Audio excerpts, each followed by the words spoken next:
सीखो के officials of my fantasy team में, जहां पर हम डेली बनाना सीखते हैं एक फैंटेसी क्रिकेट टीम। और वो फैंटेसी क्रिकेट टीम होगी आज के लिए आईपीएल 2024 के मैच नंबर 54 की, जो कि खेला जाएगा लखनऊ सुपर जायंट्स। और दूसरी टीम होगी यहाँ पर कोलकाता नाइट राइडर्स की, और मैच खेला जाएगा लखनऊ के ही होम ग्राउंड में, यानी कि इकाना क्रिकेट स्टेडियम लखनऊ के मैदान पर। तो उसकी पिच रिपोर्ट को ध्यान से जरूर सुनिएगा आगे, जो कि आपको मैं वीडियो में बताऊंगा। लेकिन फिलहाल जब हम अपनी टीम बनाने के सीखने के प्रोसेस को शुरू करते हैं, तो उसमें जो सबसे पहला स्टेप होता है वो ये कि कौन से ऐसे प्लेयर हैं जो कि जिनकी यूटिलिटी काफी हाई होती है, अपनी टीम में वो बैटिंग ऑर्डर में सबसे ऊपर आते हैं, बेहतरीन फॉर्म में होंगे, और साथ ही साथ बॉलिंग में वो पूरे 4 ओवर की बॉलिंग करते हों, और पावर प्ले और डेथ ओवर जहां पर विकेट निकलने की संभावनाएं सबसे ज्यादा होती हैं वहां पर बॉलिंग करते हों। और ऐसे प्लेयर्स को हम लेते हैं अपने टॉप पिक वाले सेक्शन में। और उन टॉप पिक्स वाले प्लेयर में अगर आप देखने चलें, उनका सिलेक्शन करने जाएं, सबसे पहले विकेट कीपिंग सेक्शन में जाकर के देखें तो एक ऑप्शन आता है फिलिप साल्ट का, दूसरा ऑप्शन है लोकेश राहुल का, तीसरा ऑप्शन है यहाँ पर निकोलस पूरन का। ये 3 टॉप पिक्स वाले प्लेयर हैं, जिसमें से अगर हम देखें फिलिप साल्ट शानदार फॉर्म में है, पिछले मैच में नहीं चले, लेकिन अभी इसी टीम के खिलाफ, लखनऊ के ही खिलाफ पिछला वाला मैच जो इन्होंने खेला था इसी सीजन में, वहां पर 89 नॉट आउट की पारी खेली थी, बैटिंग सेकंड करते हुए कोलकाता के ईडन गार्डन में। तो आंकड़े इनके काफी अच्छे हैं। साथ ही साथ केएल राहुल के भी आंकड़े, चाहे आप करियर देख लें, चाहे आप हेड टू हेड के आंकड़े देख लें, जहां पर 50 के ऊपर का बैटिंग एवरेज है, इवन इस मैदान पर भी इनका 50 के ऊपर का बैटिंग एवरेज है। तो उसको देखते हुए तो हमारी टीम में आएंगे ही, टॉप ऑर्डर पर बैटिंग भी करते हैं। बाकी निकोलस पूरन आते तो बैटिंग ऑर्डर में नीचे हैं, नंबर 5 या 6 पर, लेकिन शानदार फॉर्म में है। पूरे टूर्नामेंट के दौरान केवल 2 मैचेस इनके खराब गए हैं, बाकी सभी मैचेस में इन्होंने शानदार फिनिशिंग टचेस अपनी टीम के लिए किए हैं। इसके अलावा बैटिंग में देखें तो श्रेयस अय्यर आज के मैच के लिए मेरे हिसाब से बहुत इंपॉर्टेंट प्लेयर होने वाले हैं, काफी अच्छे इनके आंकड़े हैं भी, और साथ ही साथ नंबर 4 की बैटिंग करते हैं। और उसके बाद आते हैं यहाँ पर रिंकू सिंह, जो कि बेसिकली एक डिफरेंशियल प्लेयर होंगे, उनके बारे में आगे हम डिफरेंशियल सेक्शन में बात करेंगे, जिसको ध्यान से जरूर देखिएगा। वेंकटेश अय्यर है, जिनको हमने पिछले वाले मैच में आपको बताया भी था कि इनको डिफरेंशियल प्लेयर ग्रुप में लेके जाना भी है, और हम लेकर के गए भी थे। 72 रन के शानदार पारी खेली इन्होंने, और हमने 1 साइडेड विनिंग की मुंबई इंडियंस के खिलाफ। तो अगर आपको वो वीडियो याद हो तो इस वीडियो में फीडबैक में बताइएगा जरूर। और फिलहाल तो अभी हम वेंकटेश अय्यर को नहीं लेंगे, चूंकि हम प्रेफर करेंगे श्रेयस अय्यर को टॉप पिक्स में। बाकी बैटिंग ऑर्डर में अगर आप देखेंगे, बैटिंग सेक्शन में तो कोई ऐसा टॉप पिक वाला प्लेयर है नहीं, लेकिन ऑलराउंडर्स में आपके पास है आंद्रे रसेल, जिन्होंने पिछले मैच में 2 विकेट भी लिए, 4 ओवर की पूरी बॉलिंग भी की। सुनील नरैन है, जो अपनी टीम के लिए ओपन करते हैं, 4 ओवर की पूरी ऑफ स्पिन बॉलिंग भी करते हैं। मार्कस स्टोनिस है, जो नंबर 3 की बैटिंग करेंगे, पिछले मैच में 3 ओवर की बॉलिंग भी की थी और विकेट भी लिया था, हमारी टीम के कप्तान भी थे जो पिछला लखनऊ का मैच हुआ था। तो ये भी काफी सेफ पिक है। इसके अलावा बॉलिंग में देखेंगे तो वरुण चक्रवर्ती, इनको तो आंख मूंद करके टीम में ले लेना है, जिस तरीके की स्पिन बॉलिंग करते हैं, और जैसी पिच यहां पर मिलने वाली है लखनऊ के इस मैदान पर, जिसको आगे मैं आपको डिटेल में समझाऊंगा। इसके अलावा मिचेल स्टार्क, ये भी फॉर्म में आ चुके हैं, पिछले मैच में ये हमारी टीम में थे भी, 4 विकेट लेकर गए, वहां पर भी हमने शानदार विनिंग की थी। और अगर आप देखें तो एक मोहसिन खान का नाम है, जिनको आप पिक कर सकते हैं, और इस हिसाब से जो हमारे टॉप पिक के 10 प्लेयर बनते हैं वो आपके सामने है। लेकिन इन्हीं में से कुछ ऐसे प्लेयर हैं जिनको हम रिप्लेस करके कोई डिफरेंशियल प्लेयर लेके जा सकते हैं और शानदार विनिंग कर सकते हैं। उसकी क्या रीजनिंग है उसको भी आगे समझाऊं, लेकिन उसके पहले हम देख लेते हैं प्लेइंग 11, जहां से आपको बैटिंग ऑर्डर का और बॉलर्स की यूटिलिटी का पता चल पाए। तो उसमें सबसे पहले लखनऊ सुपर जायंट्स की बैटिंग ऑर्डर देखें, या प्लेइंग 11 बेसिकली, और आपके सामने जो प्लेइंग 11 आएगी वो बैटिंग ऑर्डर में नहीं होगी, बाई चांस ऊपर नीचे हो सकता है, लेकिन मैं आपको बैटिंग ऑर्डर उसमें बताता रहूंगा। केएल राहुल और अर्शिन कुलकर्णी ने लास्ट वाले मैच में ओपन किया था।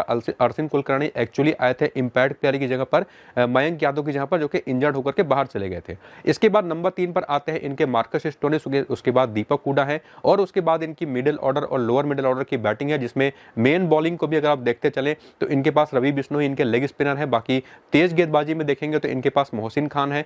पिछले मैच में मयंक यादव खेले जरूर थे, लेकिन वो आज के मैच में शायद ना खेल पाए, और बाकी इनके पास आज के मैच में वापस आते हुए यश ठाकुर भी दिखाई पड़ सकते हैं, हालांकि पिछले मैच में वो नहीं खेले थे। लेकिन जो आपको मैंने ये प्लेइंग 11 पूरी दिखाई, जो कि आपके सामने आपको दिखाई पड़ रहा है, इनके टीम में जो मेन बॉलर है तेज गेंदबाज, उसमें से नवीनुल हक, मोहसिन खान, रवि बिश्नोई जो स्पिनर हैं, ये तीनों तो कम से कम जरूर खेलेंगे, पूरे 4-4 ओवर की बॉलिंग करके देंगे, जिसमें से मोहसिन खान और नवीनुल हक पावर प्ले और डेथ ओवर में जरूर बॉलिंग करेंगे, और अगर यश ठाकुर खेल जाते हैं तो वो भी आपको डेथ में बॉलिंग करके दे सकते हैं। और इसके अलावा अगर हम बात करें तो इनके पास कुणाल पांड्या भी हैं, जो कि 2 से 3 ओवर कर सकते हैं, लेकिन सामने की टीम में चूंकि कुछ लेफ्ट हैंडर्स हैं तो दीपक हुडा को वरीयता दी जा सकती है एज ए बॉलर, जो कि वो ऑफ स्पिन करते हैं, जो कि पिछले मैच में लखनऊ ने किया भी था। इसके बाद केकेआर की प्लेइंग 11 को देखें तो उनके पास फिलिप साल्ट और सुनील नरैन ओपन करते हैं। सुनील नरैन आपको 4 ओवर की पूरी बॉलिंग भी करके देते हैं।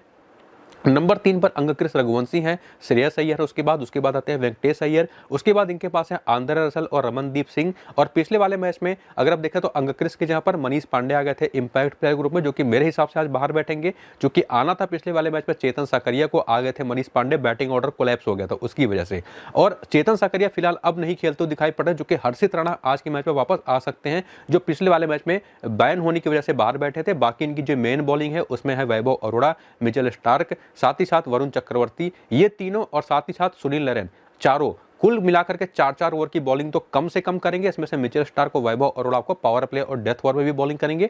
और अगर हर्षित राणा आज के मैच में वापस आते हैं तो वो भी आपको पावर प्ले डेथ ओवर में कम से कम पावर प्ले में 1 ओवर और डेथ में 1 से 2 ओवर की बॉलिंग करके दे सकते हैं। तो प्लेइंग 11 को समझ लेने के बाद आगे अगर हम बढ़े और डिफरेंशियल सेक्शन के प्लेयर्स की बात करें कि कौन से ऐसे प्लेयर हैं जिनको हम ले जा सकते हैं किसी सेफ प्लेयर की जहां पर, तो विकेट कीपिंग सेक्शन में तो एज सच कोई नाम है नहीं, लेकिन अगर क्विंटन डिकॉक को मौका मिलता तो ये एक ऐसे नाम है जिनको आप निकोलस पूरन की जहां पर टीम में लेके जा सकते हैं। बाकी बैटिंग सेक्शन में देखें तो रिंकू सिंह, डेफिनेटली इनके आंकड़े हेड टू हेड में लखनऊ के खिलाफ शानदार हैं, करीब 50 के आसपास का बैटिंग एवरेज है, ये आपके लिए टीम में आ सकते हैं। लेकिन साथ ही साथ किसी की जगह पर तो वो आप लेके जा सकते हैं इनको अपनी किसी भी बैटिंग यूनिट के किसी भी प्लेयर की जगह पर, जैसे श्रेयस अय्यर भी एक नाम है।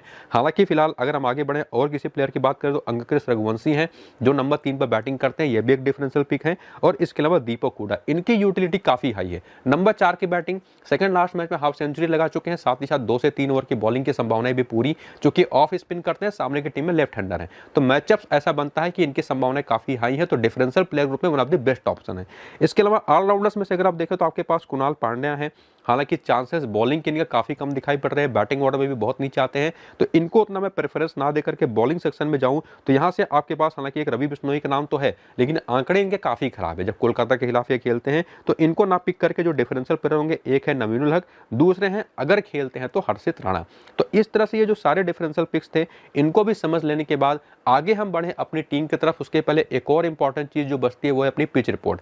पिच रिपोर्ट समझना बहुत जरूरी है, क्योंकि स्ट्रेट अवे अगर आपको मैं बताऊं तो यहाँ पर टोटल 6 मैचेस खेले जा चुके हैं, 5 और 1 6 मैचेस जो यहाँ पर हुए हैं उसमें से पहला और दूसरा मैच लखनऊ ने पहले बैटिंग करते हुए जीता, अगले चारों मैचेस जिस टीम ने भी बैटिंग सेकंड किया है उसने जीता। और उसका सबसे बड़ा कारण था यहाँ पर आने वाली सेकंड इनिंग में गिरने वाली ड्यू यानी कि ओस, जो कि बॉलिंग को मुश्किल कर देती है तेज गेंदबाजों के लिए भी और स्पिनर्स के लिए भी, और बैटिंग वो आसान हो जाती है, जो कि गेंद स्किड करके बल्ले पर आसानी से आती है, लाइन और लेंथ बॉलर्स का बिगड़ जाता है, तो रन बनाना यहाँ पर इजी हो जाते हैं। बाकी अगर हम देखें तो बैटिंग के लिए विकेट उतनी भी अच्छी नहीं है, पहली इनिंग में बॉलर्स को यहाँ पर विकेटें मिलती है। और लास्ट वाला मैच जो मुंबई इंडियंस का लखनऊ सुपर जायंट्स का हुआ था वो तो विकेट भी थोड़ी सी स्लोअर वन थी, यानी कि बाउंस थोड़ा सा नीचे था और साथ ही साथ स्लो भी थी विकेट, तो वहां पर बॉलर्स का काफी दबदबा रहा था। खास करके पावर प्ले के ओवर में ही 4 विकेटें गिर गई थी मुंबई की पहली इनिंग के अंदर, बाद में एलएसजी की टीम ने चेस करते हुए मैच को जीत लिया। तो ओवरऑल जो पिच के बारे में हम समझ पा रहे हैं कि जो ड्यू आती है सेकंड इनिंग में वो बैटिंग आसान कर देगी सेकंड इनिंग के दौरान, और जो पहली इनिंग की बैटिंग होगी वो थोड़ी सी ट्रिकी होने वाली है, जो कि विकेट थोड़ी सी स्लो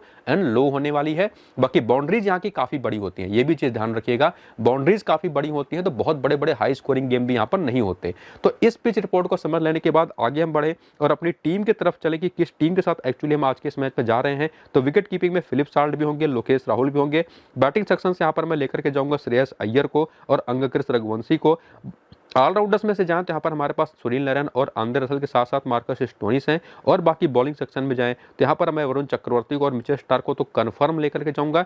हालांकि यहीं पर आप देखें तो अंगक्रिस को हटा करके आप अपनी टीम में दीपक हुडा को भी ले जा सकते हैं, इनकी यूटिलिटी मुझे थोड़ी बेहतर दिखाई पड़ती है। बाकी वापस बॉलिंग सेक्शन में आए तो और जो प्लेयर है उसमें मोहसिन खान एक मस्ट पिक है, चाहे पहली इनिंग की बॉलिंग हो चाहे सेकंड इनिंग की, और अगर तो हर्षित राणा खेल रहे होंगे तो हर्षित राणा, वरना आप नवीन उल हक के साथ जा सकते हैं। और उस हिसाब से जो टीम बनेगी, सुनील नारायण उसमें हमारे होंगे कप्तान, वाइस कप्तान के रूप में आपके पास लोकेश राहुल का one of the best choice है, और टीम हमारी जो बनती है, जो मेरी रिकमेंडेशन होती है वो आपके सामने है। अब आप चाहे तो सेम टीम के साथ जा सकते हैं या अपने हिसाब से चेंजेस भी कर सकते हैं, हर एक प्लेयर के बारे में डिटेल में आपको मैंने समझा दिया है। तो इस पूरे वीडियो को देख करके फीडबैक जब आप दीजिएगा तो 5 स्टार तो जरूर दीजिए, और साथ ही साथ अपना एक रिप्लाई या कमेंट करिए कि क्या आपको इस वीडियो में अच्छा लगा, क्या अच्छा नहीं लगा, और क्या आपको अगले वीडियोज में चाहिए। तो पूरा अपना वीडियो देख करके फीडबैक जरूर दीजिए, अपनी मांग रखिए फीडबैक में, और बाकी वीडियो को पूरा जरूर देखिएगा, कभी स्किप मत करा करिए, तभी आप टीम बनाना सीख पाएंगे और अच्छी विनिंग कर पाएंगे। तो ये वीडियो यहाँ पर होता है खत्म, मिलेंगे अगले एपिसोड में अगले मैच के साथ, तब तक के लिए चलते हैं,